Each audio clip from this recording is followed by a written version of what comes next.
So there's another one that we want to bring up, and that's the former police chief of New York City, Bernard Kerik. Mr. Kerik was the chief of police of New York City at 9/11, protege of Rudy Giuliani, and so he got convicted. I think sometime around 2000. Yeah, he was indicted in November of 2007. He actually pleaded guilty right in 2009 to 8 felony tax counts and false statements charges, and was sentenced to 48 months in federal prison and 3 years of supervised release. Now, this guy was, he had been nominated to be Secretary of Homeland Security, and the nomination was withdrawn. So anyhow, one of the first heads of Department of Homeland Security, too. And this is post-Patriot Act era, a position arguably more powerful than any ministerial position, even to combat maybe even the Secretary of State position right now. So these charges were brought against him, Edward, and, back at the time, it just looked like, just old-style political corruption in New York City, maybe some contracts were, fudged, it's just basic run-of-the-mill political corruption. Well, looking back now, we see something. Because why are we looking back? Because Donald Trump pardoned him. So what's there that we're now seeing? Here's what it is. About 2 weeks before the September 11 attacks, the police chief, Mr. Kerik, took a trip to Israel. And who did he meet in Israel? He met Israeli billionaire Eitan Wertheimer. I have a picture of him, number 5. He's the son, actually, of another billionaire. The family business itself is in industry. He's an investor, philanthropist. His father is Steph. Steph is on the right. Eitan is on the left. Eitan is the one that met with the New York police commissioner 2 weeks before 9/11. And so this is Mr. Wertheimer. Eitan Wertheimer, a billionaire, so it's his father on the right? Yes, I included his father because the father is really where the family's $1 billion came from. They're arguably the richest family in Israel, according to a list compiled in 2013. The father actually was part of Haganah. He worked. So he was a terrorist. He was a terrorist. So he killed Palestinians and Brits in the pre 1948 terrorist attacks when they had the Jewish terrorists in Palestine killing Arabs. Yes. So he was one of the original Jewish terrorists. That's correct. And then he left school to go do this activity. In '69, this man became pivotal in Israel's efforts to overcome the French weapons embargo, which came after the Six-Day War.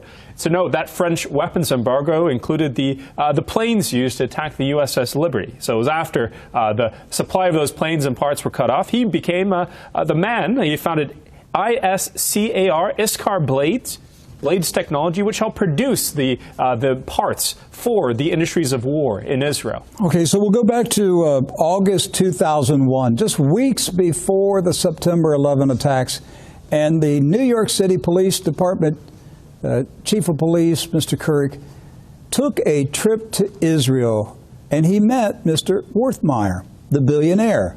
Isn't that amazing? You take a vacation, you go to Israel, you just have a personal meeting with a billionaire.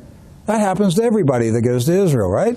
Well, how did that happen? Well, because a Brooklyn man, Mr. Cohen, Shimon Cohen, who is a marble and stone merchant in Brooklyn, he arranged the meeting with Mr. Kerik and Mr. Wertheimer in Israel 2 weeks before September 11 attacks.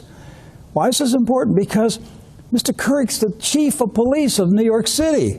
He was only appointed in August. Think about this. His maybe first month really on the job. Immediately he's taken to Israel. Yeah, it's just like our governor here in Florida, Ron DeSantis, going he becomes chief of police in August 2001. He's immediately introduced to a billionaire in Israel. And then 2 weeks after the vacation, we have 9/11. Well, something came Mr. Kerik's way. Guess what it was? An interest-free loan from Mr. Wertheimer. A loan that had no repayment terms, no interest. A loan that Mr. Kerik, the police chief, didn't make any payments on it until he got caught with the loan, with the money, because he never disclosed it to government officials that he had this money from Mr. Wertheimer. But Mr. Wertheimer didn't directly give it to him. He laundered the money through Mr. Cohen to conceal the origin of the money. Now, this is the man that Mr. Trump pardoned this week. Are you getting my drift? Are you starting to put together the connections? Could this be why I'm not on YouTube? Because we connect dots, we ask questions, we dare to question the official narrative? Is this why YouTube shut us down? Well, of course it is. It had nothing to do with the interview with Steve Bannon. No. It's because we're a pain in their butt. That's why. Satan's synagogue of censorship is very angry about the things we talk about this program, specifically this story of the many we bring up. Mr. Kerik, his meeting with this billionaire is of specific interest because the billionaire family, the Wertheimers, they actually personally came up with their own version of the Marshall Plan for the Middle East. This was so much. It wasn't an idea he just came up out of nowhere. He believed this so much, he actually briefed it to Congress in 2002.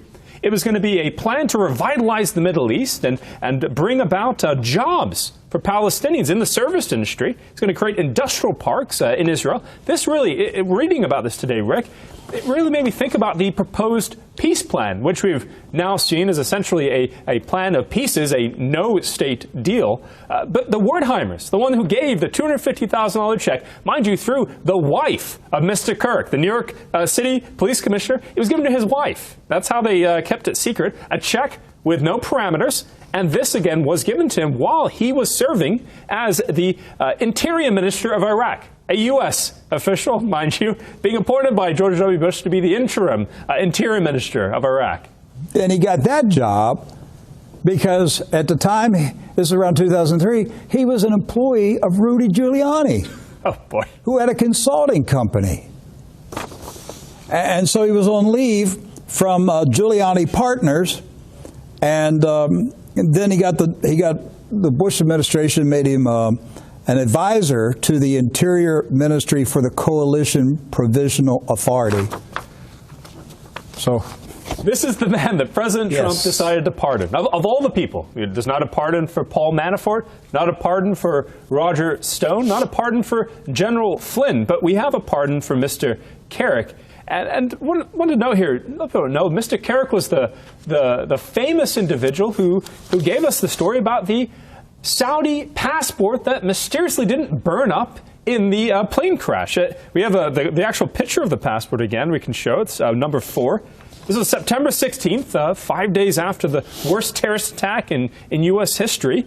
Mr. Kerik announced the discovery of one of the alleged hijackers' passports. He found it on the street. Just walking down the street of New York and found an unburned, unsinged passport. And we still don't know who the individual was that found it. That individual was never named. They just saw him to find this passport. You'd think the name of this person would be very important. He was the great treasure hunter to find the passport. I think his name was Murray Massad. Murray Massad. That sounds like an Irish name. Yes. Hey, back into this article, and we're reading from New York Times, November 24, 2007. Kerik loan activity is brought to light after indictment. Okay, this is where we're getting this information. This is 2007 from the New York Times. Did you notice this, Edward?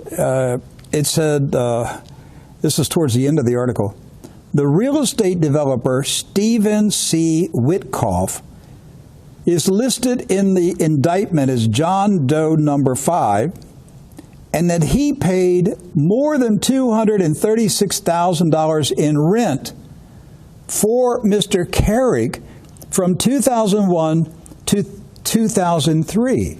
There's another $236,000 that flowed while he is, I guess, was still police chief of New York City, 2001 to 2003. So this man, Stephen Witkoff, was in the indictment, was identified as John Doe number 5. He's paying over $250,000 rent to Mr. Carrick during those 2 years. And the prosecutors in the case, which was finally brought before them, they believe this was a bribe. But again, we're not allowed to talk about this, and they don't even name him in the prosecution. They give him the John Doe. I think it's important to note that Mr. Carrick's tenure as the police chief was awful short. It was only until December of 2001. So he came in August, took a trip to Israel. We saw the worst terrorist attack in U.S. history, and then he left along with Giuliani in 2001, the end of 2001. Almost as if it was a great job done, and then he went on to receive this wonderful $250,000 loan. So the Zionists had somebody in the police chief's office on September 11 who was in their pocket. What would we be saying if this man visited Iran 2 weeks before the terrorist attack? What would we be saying if he visited Russia or China? We would say that's pretty relevant, right? Well, if he had been to Iraq, we would have bombed Iraq. We would have gone in and killed Saddam Hussein. Oh, we did. Oh, yes. We did bomb Iraq, and we did kill Saddam Hussein, and he didn't have anything to do with it.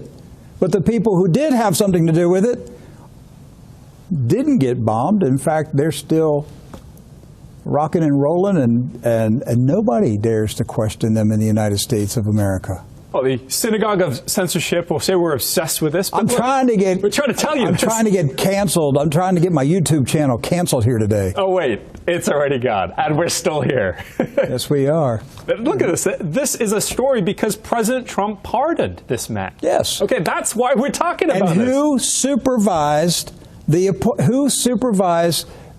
pardons?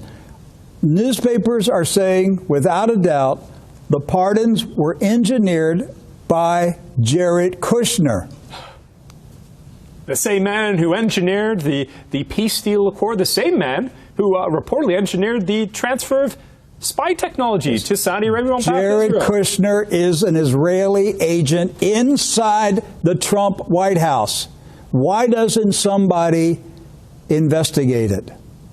I know why, but nobody wants to talk about it, do they? Because they're all afraid. Who are they afraid of?